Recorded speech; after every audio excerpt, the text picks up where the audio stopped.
ఎలక్షన్లు ఎప్పుడంటే నా మీద అసత్య ప్రచారాలు చేసి ఓట్లు వేసుకుని సరిపోయింది అనుకున్నాం పోనీ. ఇప్పుడు కూడా మళ్ళీ సేమ్ అదే మాట మాట్లాడడం ఎంతవరకు సమంజసం? ఒకటి నేను ఎమ్మెల్యే గారికి విజ్ఞప్తి చేస్తూ ఉన్నా, టూరిజం శాఖ మంత్రి గారు కూడా జూపాల కృష్ణారావు గారే కనుక నేను ఇప్పుడు అడిగితే కన్స్ట్రక్షన్ చేసే కాంట్రాక్టరు ప్రభాకర్ రెడ్డి గారు కాంట్రాక్టరు, గతంలో 10 సంవత్సరాలకు లీజ్కి తీసుకున్నటువంటిది చాణక్య రెడ్డి, ఆయన ఆంధ్ర ప్రాంతంకి ఎమ్మెల్యే. ఆయన తీసుకున్నాడు 10 ఏళ్ళు, మళ్ళీ వాపస్ కూడా ఇచ్చేసిండు, డబ్బులు కూడా వాపస్ తీసుకున్నాడు వర్కౌట్ కాదని. 99 సంవత్సరాలు లీజ్ ఎవరికీ లేదు, ప్రపోజల్ అసలు చట్టంలోనే లేదు, లీజ్ ఎవరు తీసుకోలేదు. 10 సంవత్సరాలు చాణక్యరెడ్డి గారు తీసుకున్న లీజుని నువ్వు 99 సంవత్సరాలు శ్రీనివాస్ గౌడ్ తీసుకుండని చెప్పడంలో భావ్యమా అని అడుగుతా ఉన్నా. మీరు ఒక చదువుకున్నటువంటి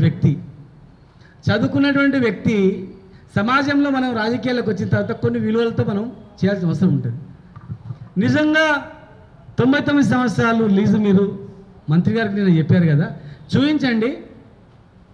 మీరు మీ ముందరనే మీడియా ముందరనే రేపు మీటింగ్ పెట్టి మీకు క్షమాపణ కోరి రాజకీయాల నుంచి శాశ్వతంగా వదిలిపెట్టుకొని వెళ్ళిపోతా. గెలిచిన తర్వాత మీరు కూడా నాలాగా నేను ఉద్యోగం చేసి వచ్చు. మీరు మంచి వాతావరణం సృష్టించండి, మేము కూడా సహకరిస్తాం కదా. మేము ఏనాడైనా మిమ్మల్ని విమర్శించామా చెప్పండి? బ్యానర్లు చించినా విమర్శించలేదు, వేరే మాటలను విమర్శించలేదు.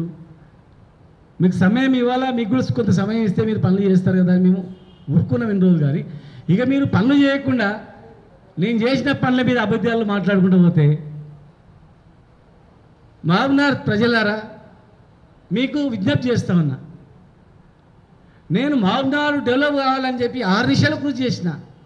ఆ హాస్పిటల్ ముందర టూరిజం హోటల్ ఎందుకు కట్టామంటే పేదవాళ్ళకు తక్కువ ధరకు అన్నం దొరకాలని, పేదవాళ్ళకు తక్కువ ధరకు రూములు దొరకాలని, పేదవాళ్ళు పడుకోవడానికి ప్లేస్ దొరకాలని, అక్కడ 2 మెడికల్ షాపులకు షాపింగ్ కాంప్లెక్స్లో ఇవ్వాలని, చిన్న చిన్న పిల్లల బట్టలకు ఒక షాప్ ఇవ్వాలని.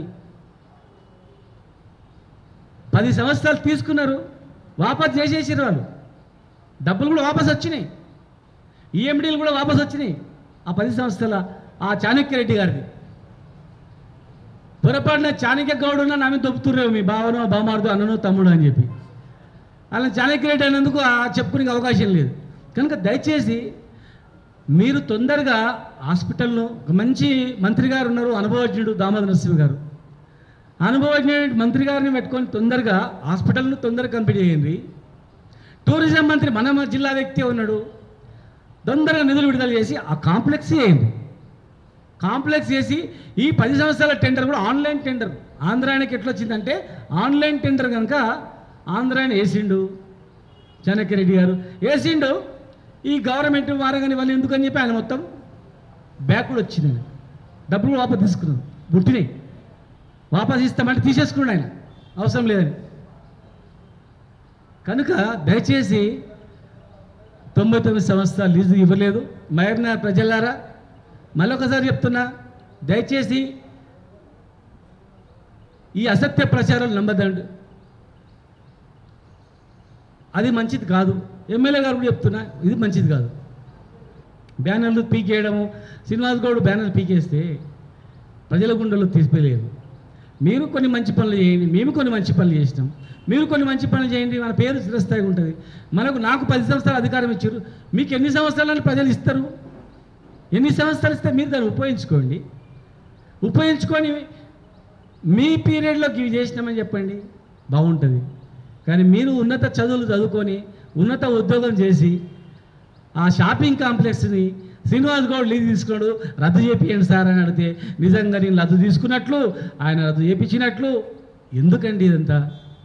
భావ్యం కాదు. ముఖ్యమంత్రి గారు మన జిల్లా బిడ్డ ఉన్నాడు, ఇంకా మనం పాలమూరు రంగారెడ్డి జిల్లా కాలువలు తొందరగా కంప్లీట్ చేయించుకుందాం, పాజిటివ్గా పోదాం. మనం ఎలక్షన్స్ అయిపోయినాయి, మాకేం లేదు, మా వాళ్ళందరికీ కూడా ఏం లేదు, ఎలక్షన్స్ అయిపోయినాయి, మీకు తీర్పు ఇచ్చారు ప్రజలు, దీన్ని గౌరవిస్తాం మేము. మీరు మాకన్నా బ్రహ్మాండంగా చేస్తామని ప్రజలు మిమ్మల్ని అనుకున్నారు, దాని మీద దృష్టి పెట్టండి. రైతులకు ఇమ్మీడియట్గా రైతుల మీద కానీ మీ వాగ్దానాలు ఏముండేవో మీరు దృష్టి పెట్టండి, ఇచ్చిన గ్యారెంటీల మీద దృష్టి పెట్టండి. నేను చేసిన పనులను మీరు విమర్శించడం మీకు తగున. గాంధీ తర్వాత రాష్ట్రంలో 2వ హాస్పిటల్ ఇంత బ్రహ్మాండంగా ఉందా అని చెప్పి అనుకున్న మాట వాస్తవమా కాదా? మీకు కనికరం రాలేదా? శ్రీనివాస్ గౌడ్ ఒక హాస్పిటల్ ఉండగా ఇంత పెద్ద హాస్పిటల్ తెచ్చిండని మీ నోటి నుంచి కనీసం హర్షించడానికి కూడా మీకు మనసు రాలేదా చెప్పండి? పోనీ నన్ను హర్షించకండి, లేని ఆరోపణ మాకు చెప్పడం, టూరిజం ప్లాజాను శ్రీనివాస్ గౌడ్ రాయించుకోండి అని చెప్పడం, మీ ప్రభుత్వమే ఉంది కదా, మీ ఆధారాలతో సహా మీరు పెట్టొచ్చు కదా, ఆధారాలతో సహా మీరు చూపించవచ్చు కదా. ఇది పద్ధతి కాదండి. మీరు చేయాల్సిన చాలా పనులు ఉన్నాయండి. కనుక దయచేసి ఈ పనులు ఇంకా దాదాపు 150 కోట్లది టూరిజం ప్లాజాది. ఇప్పుడు ఎవ్వరికి లీజ్ లేదు, 100% లీజ్ లేదు. ఉంటే 5-10 ఏళ్ళ చాణక్యరెడ్డి కానీ ఇంకా మిగిలిపోయింది, తోక మిగిలిపోయింది ఉంటే అక్కడ మీ 5 నిమిషాల్లో సంతకం పెడితే అయిపోయింది, జూపాలి గారు సంతకం పెడితే అయిపోయింది. లేదు నేను జూపాలి గారి దగ్గర రమ్మంటే వస్తా, 700 చూపించమని చెప్పండి, నేనే వస్తా.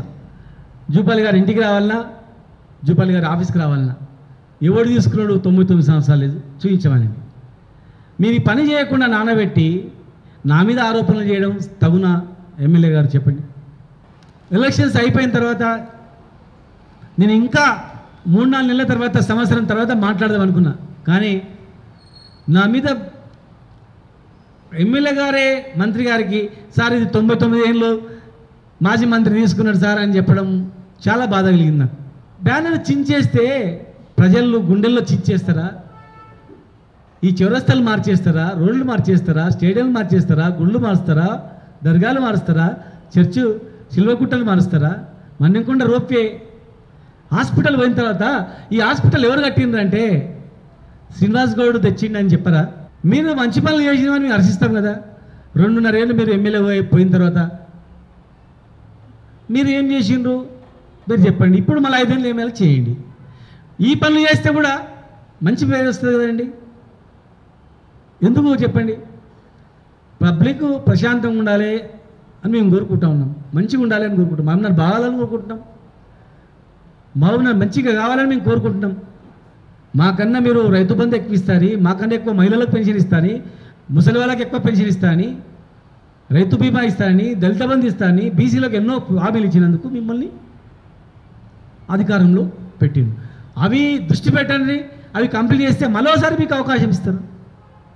ప్రజలు ఎన్నిసార్లు అవకాశం ఇస్తే ప్రజల ఇష్టం. మీరు మంచిగా అనిపిస్తే ప్రజల ఇష్టం.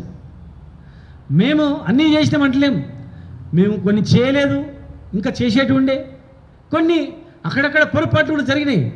మళ్ళీ భవిష్యత్తులో భగవంతుడు అవకాశం ఇస్తే ఇప్పుడు జరిగిన అవకాశాన్ని, ఇప్పుడు జరిగినటువంటి పొరపాట్లని ఒక్క పొరపాటు కూడా లేకుండా, ఏ ఒక్క వ్యక్తి కూడా ఇబ్బంది కలగకుండా, ఏ ఒక్క కుటుంబానికి ఇబ్బంది కలగకుండా, ఏ ఒక్క వర్గానికి ఇబ్బంది కలగకుండా అవన్నీ సరి చేసుకొని ఈ మహబూబ్నగర్ అత్యంత అద్భుతంగా డెవలప్ చేయాలనే ఆలోచన తప్ప వేరే ఏం లేదు. మహబూబ్నగర్ డెవలప్మెంట్ గురించి ఎంత కాంప్రమైజ్ అయినా సరే, అన్నీ ఏదైనా సరే కాంప్రమైజ్, ఈ మహబూబ్నగర్ అభివృద్ధి నా లక్ష్యం, పేదల అభ్యున్నతి నా లక్ష్యం, కులాలకు మతాలకు ఆదరించి వాళ్ళు ఆదుకోవడమే మా లక్ష్యం, అంత తప్ప ఏం లేదు. నేను మహబూబ్నగర్కి వచ్చింది హైదరాబాద్ కన్నా బ్రహ్మాండంగా మహబూబ్నగర్ పట్టణంగా తీర్చిదిద్దాలని ఒకటి ఆశయంతో వచ్చింది తప్ప వేరే లేదు. మీరు మాకన్నా బాగా చేస్తామని ప్రజలు భావించిండొచ్చు, మరి ఆ పని చేసి చూపించండి. కానీ ఒక మంత్రి గారికి నా మీద చెప్పి ఏ ఆధారం లేకుండా 8 నెలలు అయితే కూడా అదే మాట చెప్తున్నారు. మరి ఒక కాగితం తెచ్చి విలేకరులకు చూడే 99 సంవత్సరాలు శ్రీనివాస్ గౌడ్ ఎవరు మరి అన్నక తమ్మునిక బావక బామార్దిక ఇచ్చిండు, చూపించండి. కట్టింది ప్రభాకర్ రెడ్డి, 10 సంవత్సరాలు తీసుకున్నది చాణక్యరెడ్డి. ఉన్న చాణక్యరెడ్డి కూడా వెళ్ళిపోయాడు, వాపస్ వెళ్ళిపోయాడు. 10 సంవత్సరాలు ఇచ్చిన ఆయన కూడా 99 సంవత్సరాలు అని చెప్పి నా మీద నిందమొప్పడం, ప్రజలలో ఒక దుర్మార్గంగా చిత్రీకరించడం ఎంతవరకు సమంజసం? మీరు దృష్టి పెట్టాల్సింది మహబూబ్నగర్ అభివృద్ధి పైన, మీరు దృష్టి పెట్టాల్సింది నిన్ను గెలిపించిన వాళ్ళ ప్రజలపైన, గెలిపించిన నాయకులపైన, గెలిపించిన ప్రజలపైన, మహబూబ్నగర్ అభివృద్ధి పైన పెట్టి చేయండి. మహబూబ్నగర్ అభివృద్ధి గురించి అహర్నిశలు మీరు ఏం చేయమన్నా చేస్తాను తప్ప, ఇక మీరు ఇవన్నీ రూమర్స్ సృష్టించడం బంద్ చేయండి దయచేసి. బంద్ చేయండి, ఇవన్నీ పనులు బంద్ చేయండి. మీరు ఇన్ని పనులు చెప్పినా కదా, ఇవన్నీ దాదాపు 1800 కోట్ల రూపాయల వర్కులు. ఇవన్నీ 1800 కోట్ల రూపాయల వర్కులు అడ్మినిస్ట్రేటివ్ శాంక్షన్ అయ్యి టెండర్ అయ్యి వివిధ దశలు ఉన్నాయి. ఇంకా పాలమూరు రంగారెడ్డి జిల్లా 2 కాలువలు లెక్క పెట్టుకుంటే ఆ 2 కాలువలు దాదాపు 10,000 కోట్లు. ఆ 2 కాలువలు మొత్తం కంప్లీట్ చేయాలంటే అదొక 10,000 కోట్లు. టౌన్ సంబంధించినటువంటి 1800 కోట్లు. వీటిపైన మీరు దృష్టి పెట్టండి. ఇవి ఏవి ఆగిపోయినా కూడా మన జిల్లాకే ప్రమాదం, మన పట్టణానికి ప్రమాదం. మిమ్మల్ని 2వసారి ఎమ్మెల్యేగా ఎన్నుకున్నారు, 2 సార్లు నేను ఎమ్మెల్యే అయినా. మీ కాలంలో మంచి చేస్తే ప్రజలు ఒక రోజు గుర్తిస్తారు. ఓడిపోయినంత మాత్రం నేను తీసేసి పడేసి అనుకోకండి. ఇందిరాగాంధీ ఓడిపోయింది, రాజీవ్ గాంధీ ఓడిపోయిండు, ఎన్టీ రామారావు ఓడిపోయిండు, మహానుభావులు ఎంతోమంది ఓడిపోయారు. ఓడిపోయినంత మాత్రం ఓడిపోయిన వాళ్ళు తక్కువ అనుకోవద్దండి, ఓడిపోయిన పార్టీలు తక్కువ అనుకోకండి. కాంగ్రెస్ ఏం లేదన్నారు, మళ్ళీ అధికారంలోకి వచ్చిందా లేదా? బీజేపీ 2 సీట్లను మళ్ళీ అధికారం వచ్చిందా లేదా? ఏ రాజకీయ పార్టీ అంతరించకపోదు. మీరు పనిచేస్తే మనకు అవకాశాలు ఇస్తూ ఉంటారు, మీరు పనిచేస్తే అవకాశాలు ఇస్తూ ఉంటారు. కనుక దాని మీద దృష్టి పెట్టాలని చెప్పి మహబూబ్నగర్ ప్రజల ద్వారా నేను విజ్ఞప్తి చేస్తూ ఉన్నాను. అసలైన తొలి వెలుగు. ఫాలో వాట్సాప్ @తొలి వెలుగు official.